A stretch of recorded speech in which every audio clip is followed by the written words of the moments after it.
Hi, good evening. Welcome to the Horace Albright Lecture in Conservation, sponsored by UC Berkeley's College of Natural Resources. I'm Keith Gillis, Dean of the College and a Professor of Forestry. And tonight I'm going to have the great honor of introducing our speaker, Greg Moore, the Executive Director of the Golden Gate National Parks Conservancy. Before I introduce Greg, I want to say a few words about the lecture series. This is a bit of a milestone. Tonight is the 50th anniversary in the lecture series. It was founded in 1959 in honor of Horace Albright, who was really one of the seminal figures in the National Park Service's creation and organization, and was a very important figure in the American conservation movement in general. In 1980, 7 years before he passed away, Horace Albright was given the nation's highest civilian honor, the Medal of Freedom. And I think the fact that he was so honored is one indication of how extraordinary his contributions to the nation were, but it also highlights the importance of the values that Horace Albright stood for, and the value that all of us should place on conservation of natural resources. Past Albright lecturers have included David Brower, Carl Pope, Norman Myers, James Geringer, and quite a few other distinguished individuals that have made their mark, whether it's in government service, in industry, or in the nonprofit world. And we're already looking forward to our next Albright lecture, which will be October 1st, with Sally Jewell, who is the CEO of REI. And we hope to see some of you back for that event. But tonight I'm very pleased that Greg Moore is honoring us by becoming one of the Albright lecturers.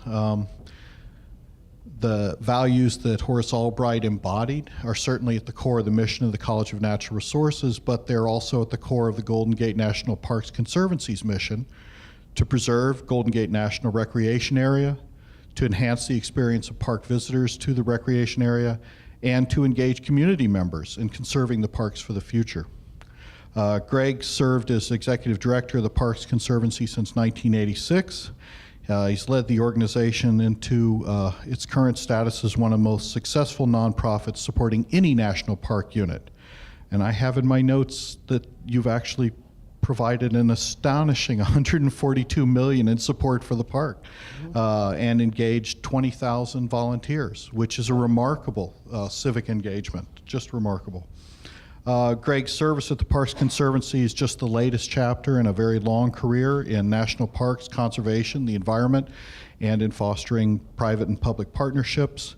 He's an advisor nationally and internationally, most recently assisting the Australian, New Zealand, South African, and Italian national park systems in developing avenues for community-based conservation. He's on the board of the Association of Partners for Public Lands and of the National Conservation System Foundation. We're very fortunate for the chance to hear from him today. Please join me in welcoming Greg Moore. We'll have questions at the end. Thank you. Greg? Thanks. Thank you. Thank you. Well, I'll start by testing. Oh, it's working. Great. This is like a reunion for me already. I've run into friends I haven't seen in a number of months and graduates of the College of Natural Resources that overlapped with me that I've never even met before.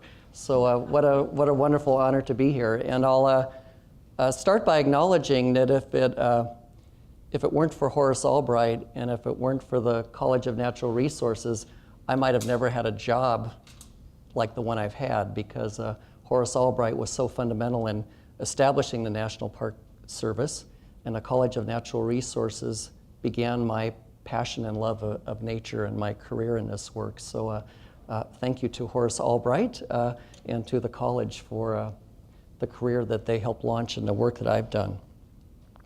Horace Albright, also a graduate of Berkeley, and a deep love of the outdoors, began his love of the outdoors living in the eastern side of the Sierra. And he had a wonderful grandfather who would take him through the lands around the Sierra. And eventually, his lifelong quest for nature began, but he actually has ties that I only discovered in preparation for this lecture to the Golden Gate National Parks. He was stationed at the Presidio, which is in the Golden Gate National Parks, and began an early part of his career there.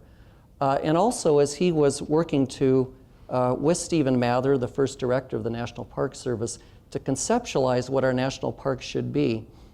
Stephen Mather had the notion that our national parks should be primarily western and all about mountains, and he was quite rigorous in that thought. Mather had the idea that national parks could be everywhere, and that there were valuable places in the east that could merit as national parks. And if he were around today, maybe he would also be advocating that there are valuable places near our cities that could be national parks. So I think he was an early champion for the broadening of our national park system today, which now includes 391 sites around the country. He gave me a great career in many ways because I began out of college with a very long title, Park Ranger, Landscape Architect, Environmental Planner. So with a lot of those slashes in between each thing.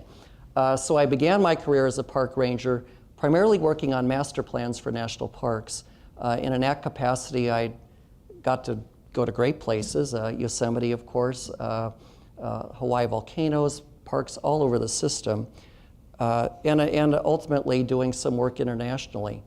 But like many people who love nature, there's a place that gets in your gut and a place that you stick by through thick and thin. And for me, it became the Golden Gate National Parks. I landed there decades ago now, and it's been a long ride. And tonight I hope to tell you a little bit about our work there. It's a personal story as well as a professional one and a conservation story, and how this urban national park has really found its place within a broader conservation community. And the lessons there that I think apply to all of us who care about nature and who care about conservation and who face so many challenges in the work we do today. So I'll begin with that, but one more Albright story first. He had another connection to our parks because he loved Muir Woods. And he became a friend of William Kent, who saved Muir Woods through a philanthropic gift. And it was at Muir Woods, in a visit with a young woman that he was seeing, that he decided that woman would be his future wife. So national parks, I've been surprised over the years how many people have begun their relationships with their life partners in national parks. And my wife was a park ranger, so I, as a park ranger, married a park ranger. Anyway, enough for the introduction, and let's get to the content here.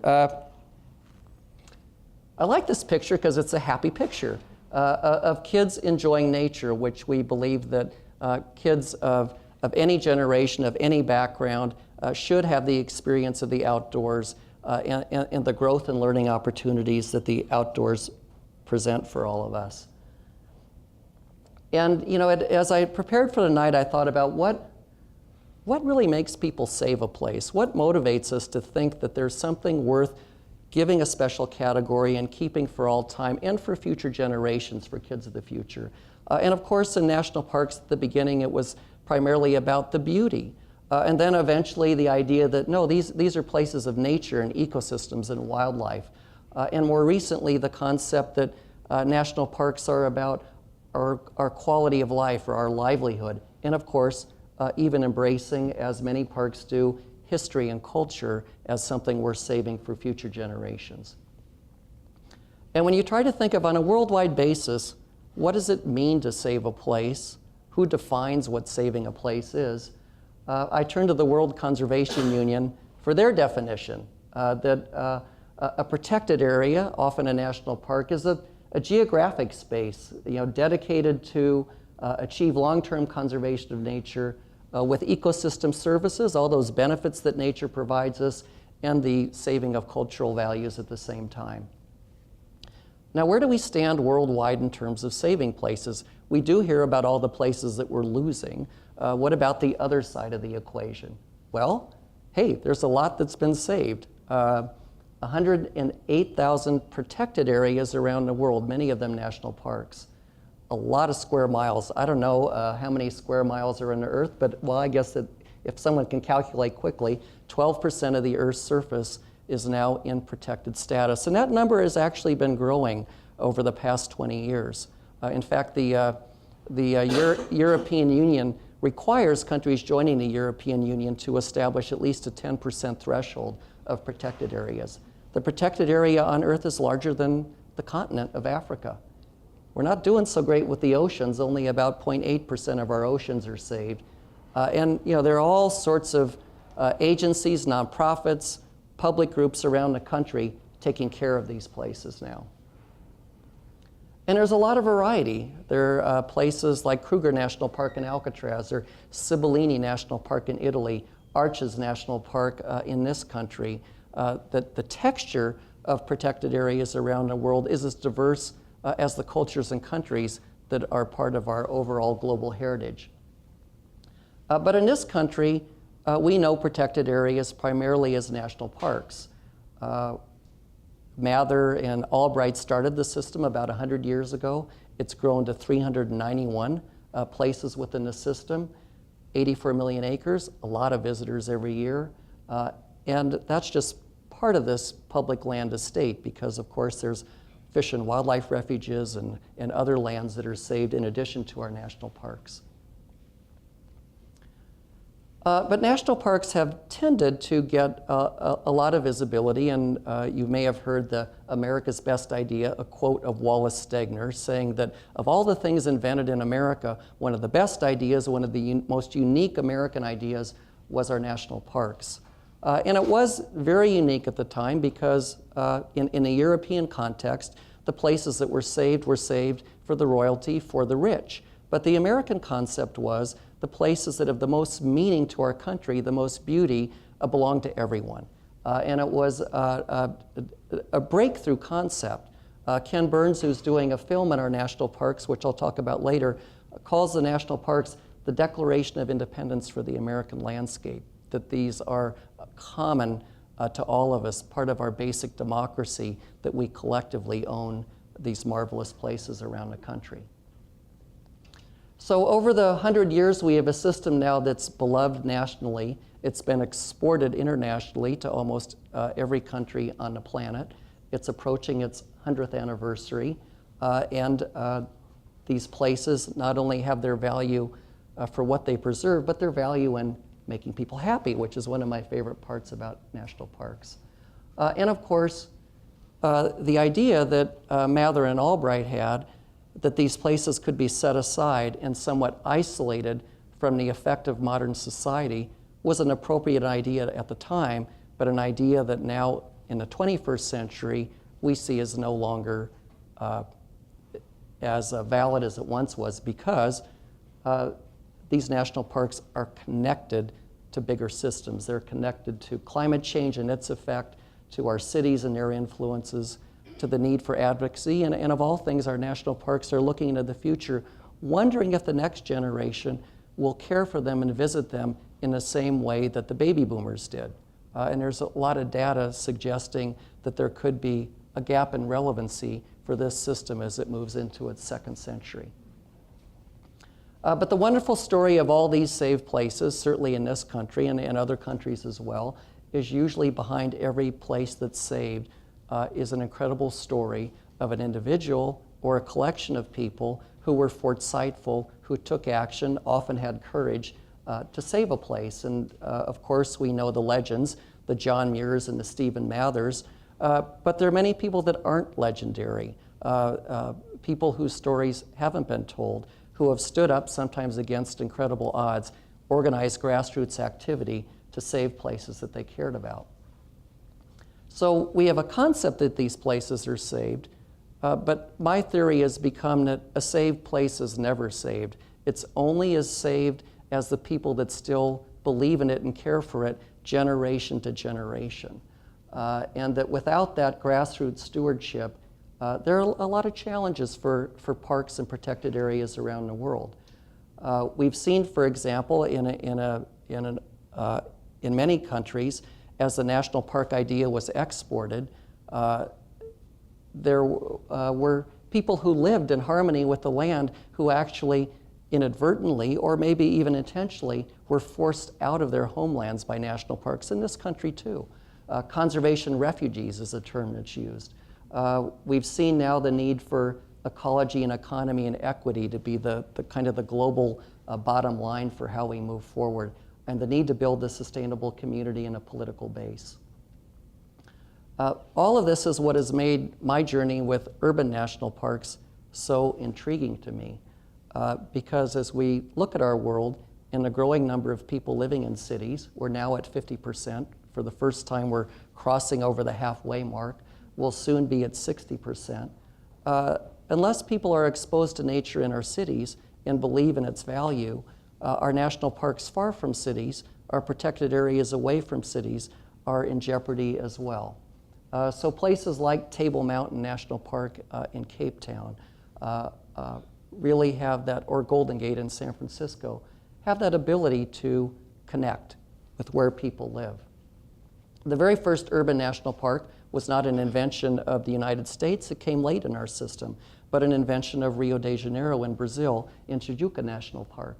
And the director of this park said that the battles of the Amazon are not going to be won in the Amazon forest. They're going to be won in the cities where the political influence exists, in the cities where the news and cultural trends are established, where opinion makers live and preach, where visitors need to connect with their nearby public lands and nature so that they believe that places are worth saving beyond the cities and beyond their boundaries.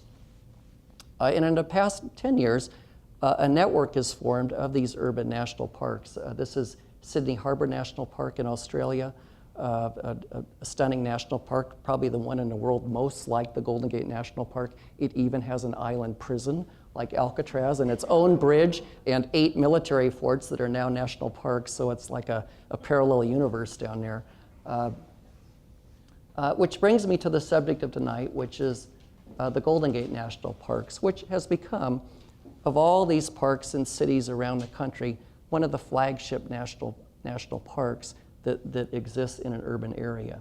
And of course, this park didn't happen because the federal government one day woke up and said, gee, wouldn't it be great to have an urban national park?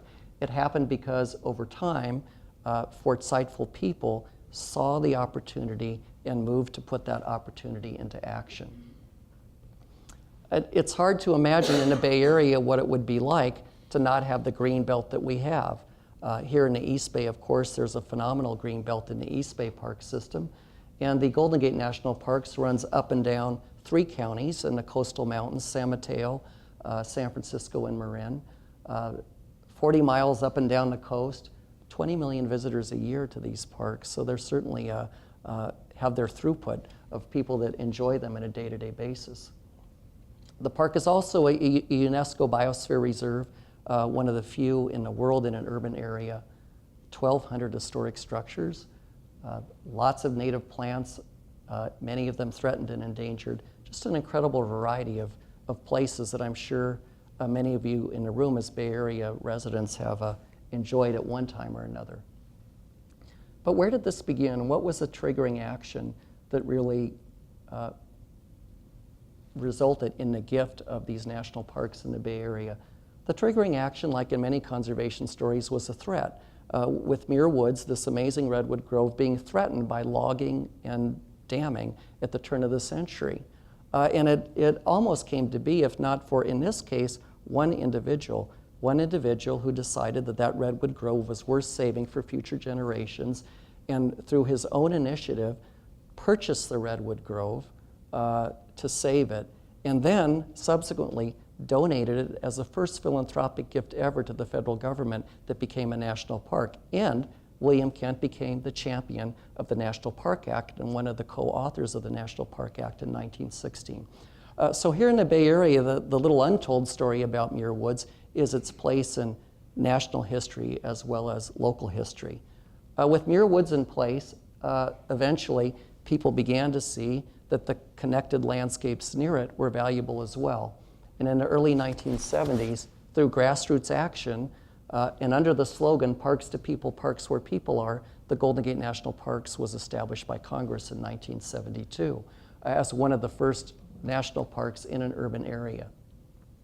And overnight we had this breathtaking scenery in public ownership. The open space, agricultural lands, of the native ecosystems that are part of the park, the wonderful beaches and landscapes up and down the coast, these amazing historic landmarks like Fort Point, and uniquely, and part of the Golden Gate story, these obsolete, gradually obsolete military lands, once there for political defense, military defense, redefined to be places of environmental defense and having to reinvent themselves in terms of their purpose and their physical site for this new purpose.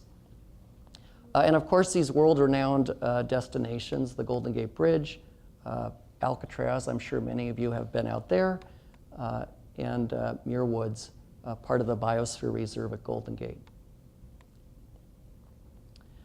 So with these national parks, again, the basic raw material established in 1972, enlarged over time by additions to that park. The story has been, how do we conserve these places, restore them, and reinvent them as landmarks and landscapes, not only for our enjoyment, but for the enjoyment of future generations. And that's where we have stepped in as a nonprofit organization, working side by side with the National Park Service to do what we can to make these lands hit their highest value. Our mission is a simple one. We believe in these parks as timeless places.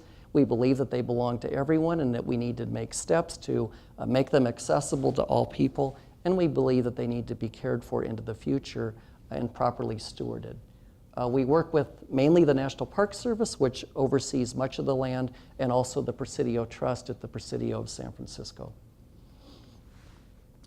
Early on, we had to recognize that when you're in a national park in the middle of a city, the only way to go about business is to invite the public to be part of it. There's no entrance gate. You can't check people in. You have to just take advantage of the fact that people are around this park, that they believe in it and they want to help. And over time, we've grown as an organization to have staff and volunteers and members and conservation programs and to benefit from the inherent philanthropy of the Bay Area, kids raising their allowance to help a project, or someone giving a major gift, such as Crissy Field, a $15 million gift, to really make these national park lands hit their highest purpose and public value.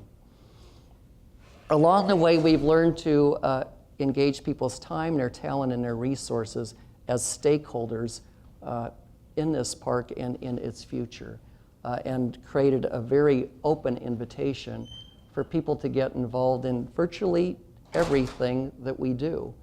And the wonderful part of the Bay Area community is how civically oriented people are when that invitation was opened. This is a habitat restoration project. Young people are involved too, and it's keeping a lofty vision, but getting people down in the mud and letting them see the results of their work. For the Park Service, this has been somewhat of a new way of doing business. It's an agency that was accustomed to doing things in its own way and by itself. And here in this urban park, we were inviting people in to work side by side with National Park staff, to be citizen scientists, to be restoration, to work side by side with restoration biologists. But what was discovered over time that with that investment in people's interest, you not only, of course, get the volunteer time they're giving, but you're solidifying a commitment that's a very durable one and really shows your social value as well as your conservation value. So as this article said, volunteers are the very soul of these vast parks. And even at the beginning, there were lots of people helping out. Now we have 22,000 volunteers annually. That's like a small town. In fact, tomorrow we have about 500 employees from Levi Strauss helping us with the restoration project, 415,000 hours, which is as if we had 200 full-time positions, our own group of people helping these parks.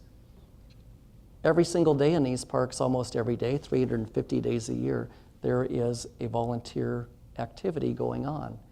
And the value, if you take that volunteer time and put the independent sector value to that hourly value of that, it's as if people are donating $8 million of time to these national parks.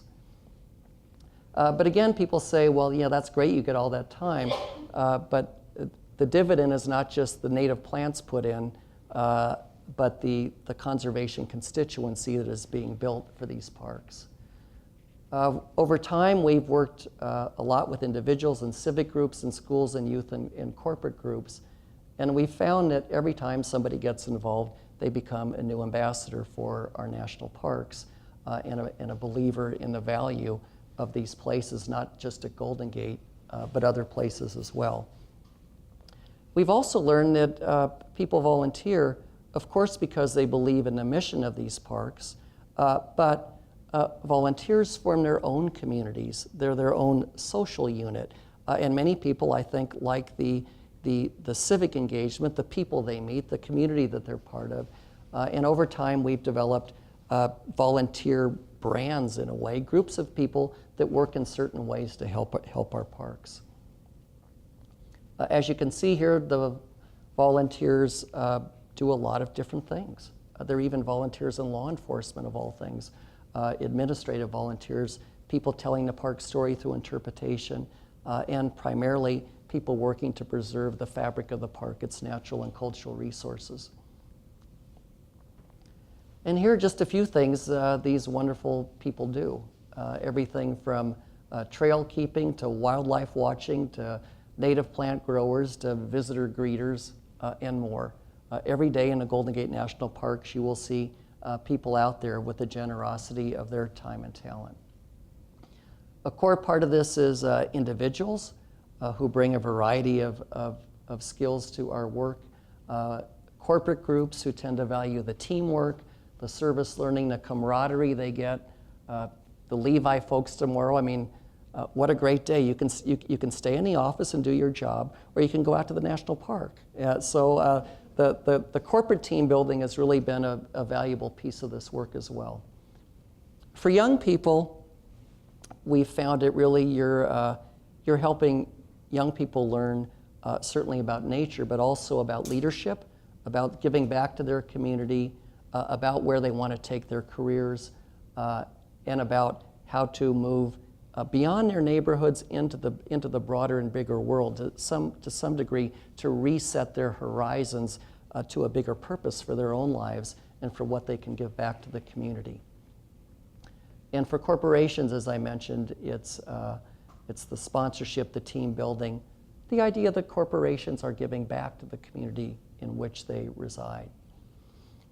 And all this has to come with volunteer events. There's the almost cliche, the big check being delivered as part of a volunteer event. This, I think, was REI, your next speaker, who was helping us with work at Crissy Field.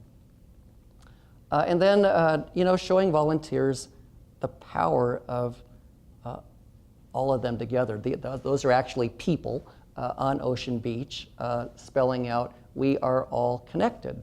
So every year with our beach cleanup, we arrange some kind of visual presentation. This photo goes back to the volunteers that were part of the event.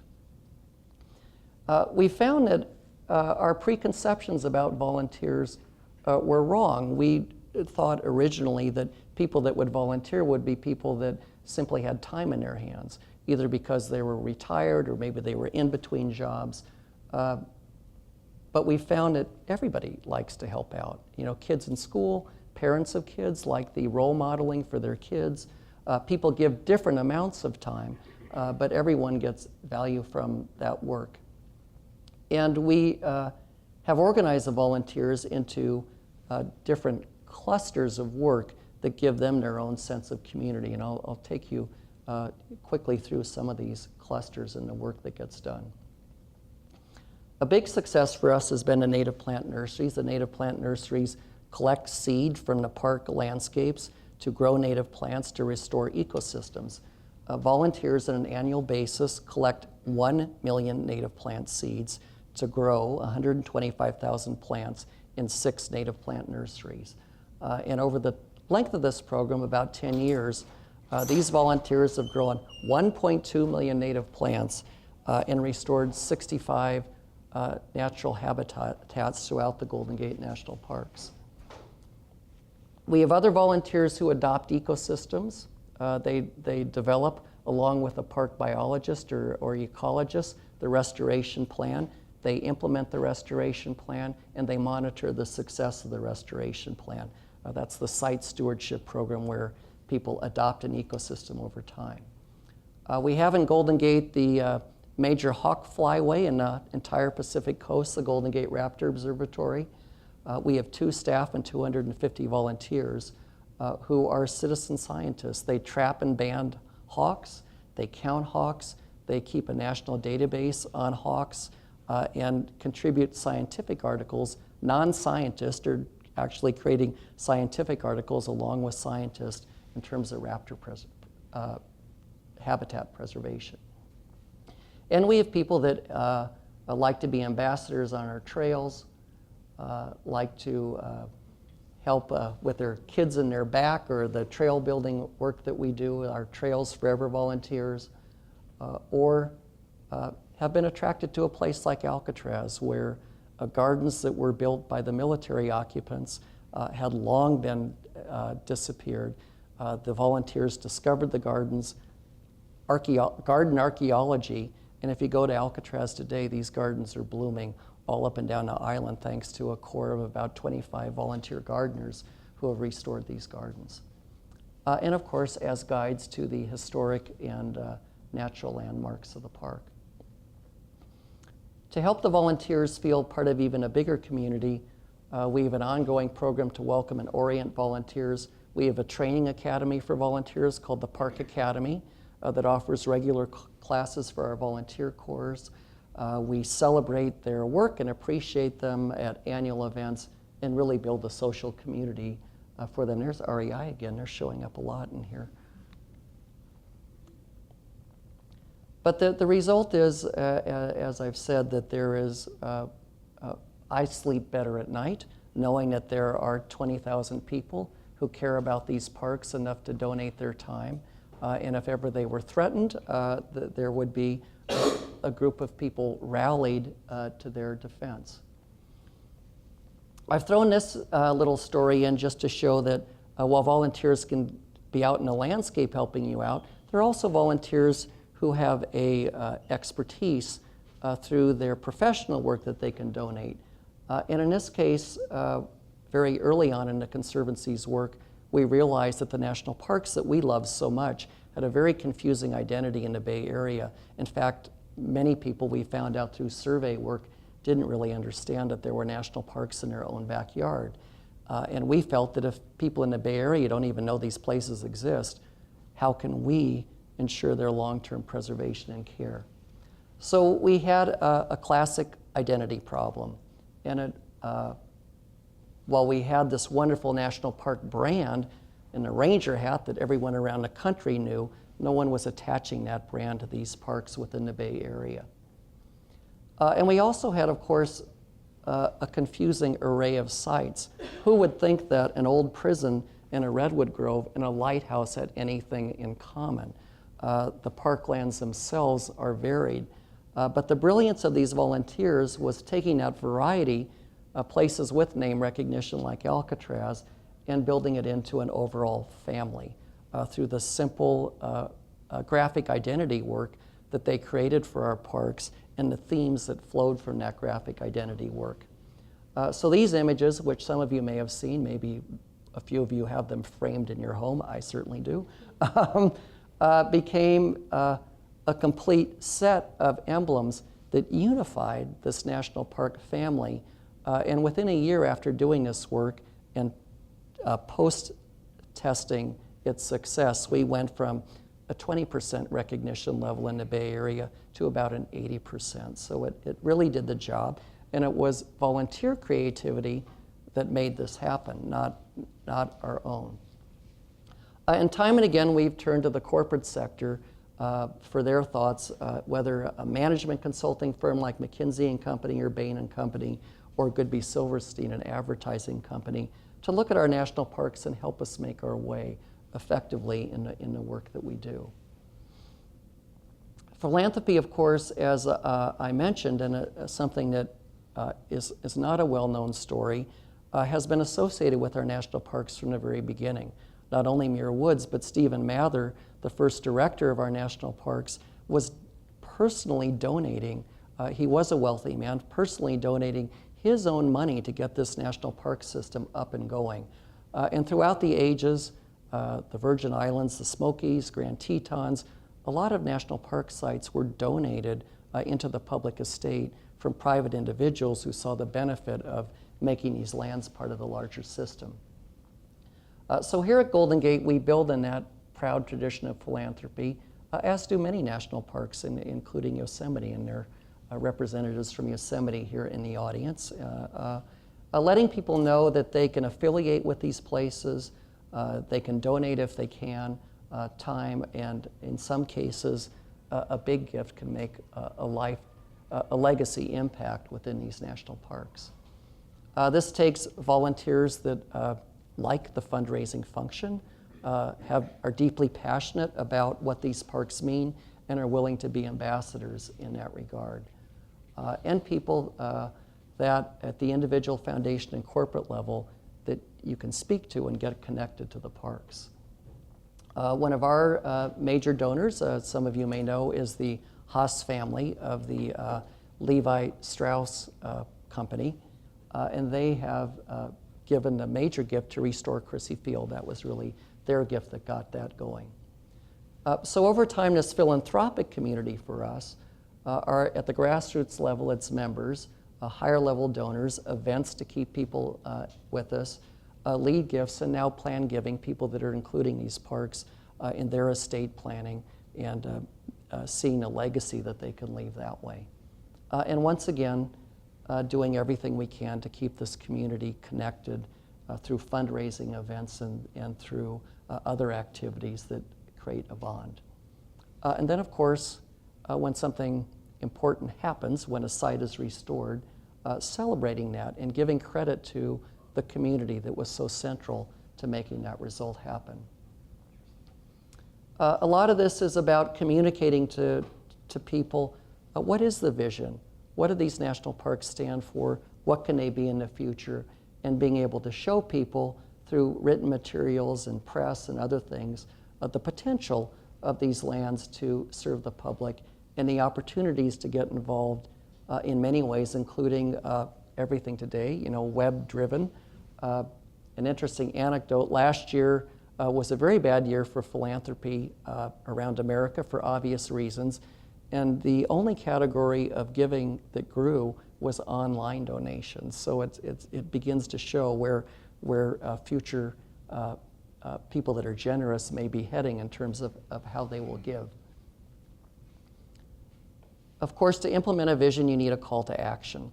You need to show people that there's a big idea that you want to implement and create a way for them to get involved. And over time, we've had a number of calls to action for Crissy Field, for the conversion of the Presidio, for the renovation of our trails, and for the whole vision of what the Golden Gate National Parks can become. The restoration of Crissy Field was one of the major nexus of philanthropy, volunteerism, and a visionary view of what a park site could become. And here the raw material was not very much like a national park. In fact, it was an old Army airfield. And I find now that many people don't even remember what Crissy Field once was. They only know it as it is today. But a little over 10 years ago, it looked very much like that concrete waterfront that you see on the left. And through a community process of visioning the future of Crissy Field, a National Park Service plan was adopted and a grassroots campaign was begun to achieve the full transformation of the site. This is what Crissy Field looked like just 10 years ago. It didn't look a lot like a national park. And this was what motivated us to think it wouldn't be hard to do better than this. And over time, the greening of Crissy Field through the restoration work that we sponsored at the Parks Conservancy began. This is what the shoreline looked like. The Army had not been very pleasant to this site. And now the Crissy Field Beach is a beautiful beach enjoyed by millions of people every year. The central part of Crissy Field was all covered with asphalt. It was an old Army airfield. But what it covered was what had been a tidal marsh, a 100-acre tidal marsh. And while it was impossible to achieve the full acreage of that tidal marsh, we wanted to restore that piece of Crissy Field. And so we have the Crissy Tidal Marsh. To get to here, we had to remove 80,000 tons of environmental contaminants. That's how polluted over time Crissy Field had become. But over time, and again, to the credit of the community to have the vision and the generosity to make it happen, a waterfront like this, a military-era waterfront, all about defense and fences and concrete and keeping people out, became the front yard of the city and a centerpiece of an urban national park. That campaign, Help Grow Crissy Field, was a real call to action for the entire community, with volunteers actually growing the native plants that were planted in the site and restoring the landscape. The gifts range from kids pooling their allowance, as I mentioned earlier, to a $15 million lead gift from the Haas Fund to get this work underway. But like many calls to action within the conservation arena or any arena, it's about building friends. You need to build friends before you could. Fundraising begins with friend raising, and conservation networks begin by creating a community. And over our time at the Conservancy, which has now been a few decades, we have moved to a place where we have given this national park its positioning in the community, established it as a place worthy of philanthropy, built a volunteer force that's there to care for it, donors that give to it, people that have raised significant funds to make it better, and best of all, a constituency that we believe will move across the generations in the caretaking of this national park. And as we've grown and looked at this national park and its value, with the latest conversion of the military base here at Fort Baker, north of the Golden Gate Bridge, we've established a new environmental institute that is founded in these principles, the principles that environmental action of the future will require people to be connected, to be inspired, to act in a collaborative way, and to work together to get things done. So this institute is really looking at issues that are not just local, but national and global, and how those influences affect our national parks. You have a wonderful lecture series here, and we have a lecture series there as well. This one with Conservation International, looking at eco-innovators.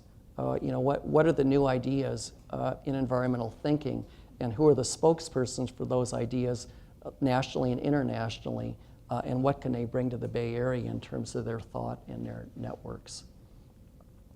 So community conservation is something that I learned about as a college student here in CNR. I learned about as my career developed in the National Park Service, as I moved to the nonprofit side, and now fundamentally believe that conservation, of course, depends on people being behind it and keeping those people mobilized. So my message to you is to get involved. If you want to get involved with us, there's how you do it, at the Parks Conservancy, and help take care of these lands.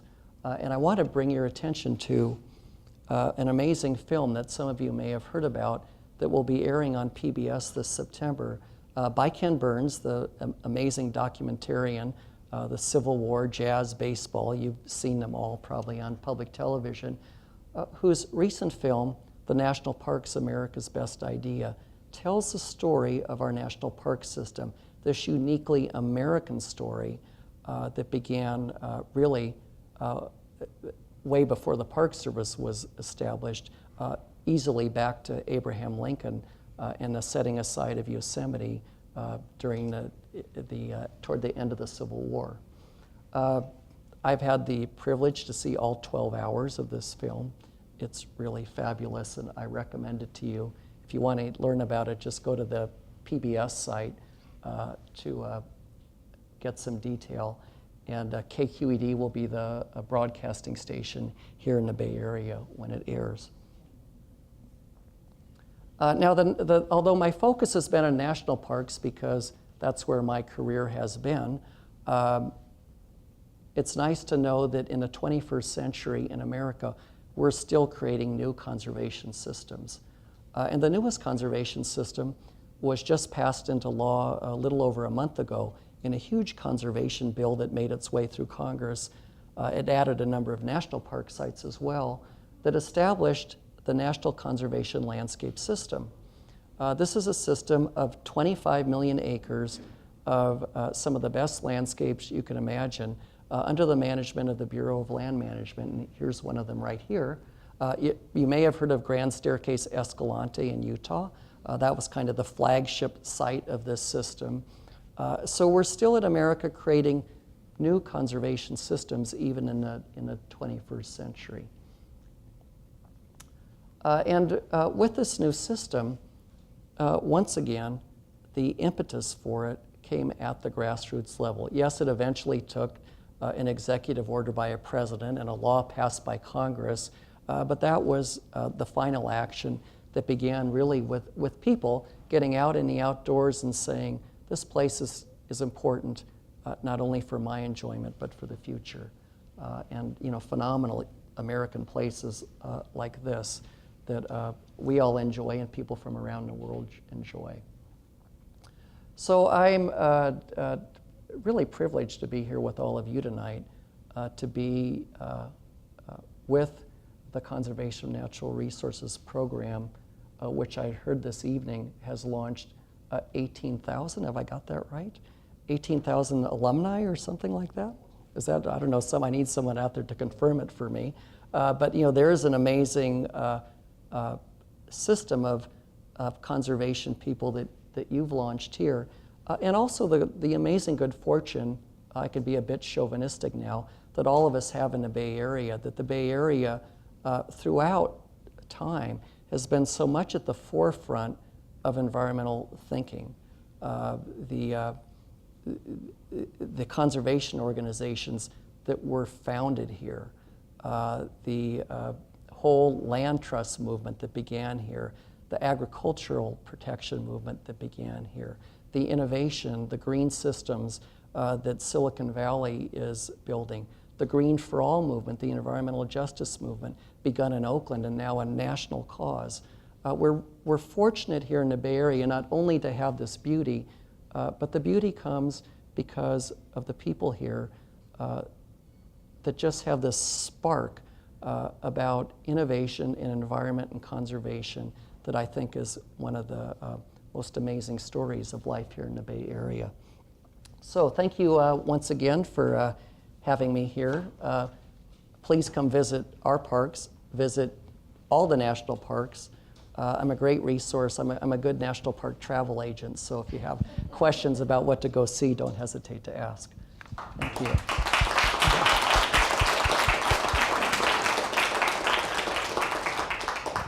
Like most Berkeley lectures, this particular lecture will be seen more by people on the website than in person.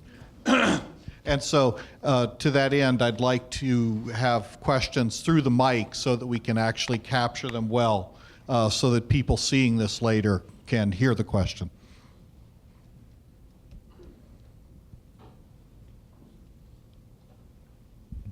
Thank you, Mr. Moore, for a beautiful slideshow.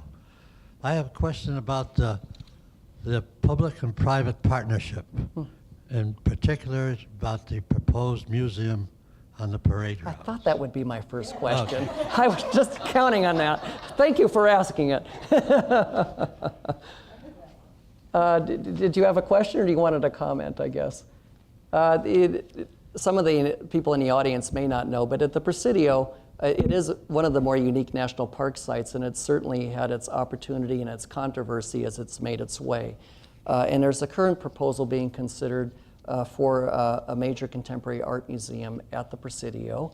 The proposal locates the art museum in a central part of the Presidio, near the historic core of the Presidio. And as a result, there are people that think that is a lovely idea and people who think it's the worst idea that they ever heard.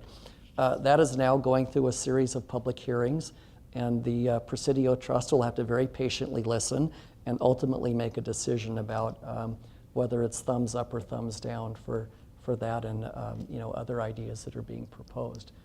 So I've heard that they've extended the public comment period. So if you want to go comment, I'm sure there are ways in the web or at public meetings that you can.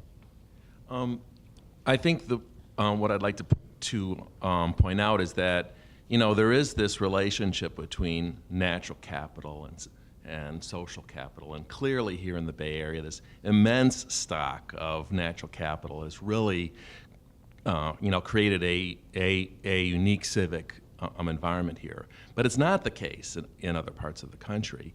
And I think that I wanted to ask you what you thought about the issue that it may be the case that social capital might not be enough to maintain these parks that we have here. For example, the threat in the Sierra of illegal pot farms that are causing so much damage, and that's really challenging us to maintain our parks as we know them. So in the sense that there's this civic engagement level that seems to be declining that might put our parks at risk. I want to know if you had thought about this. I can't see you because there's a big bright light. There you are. Thank you for that question. It's a really great question. And it's one of my, something I think about a lot, this intersection of natural capital and social capital. It's hard to forecast where we will go. I do know there's a national commission now of distinguished Americans looking at the second century of our national parks. And forefront on their agenda is this whole question of social capital.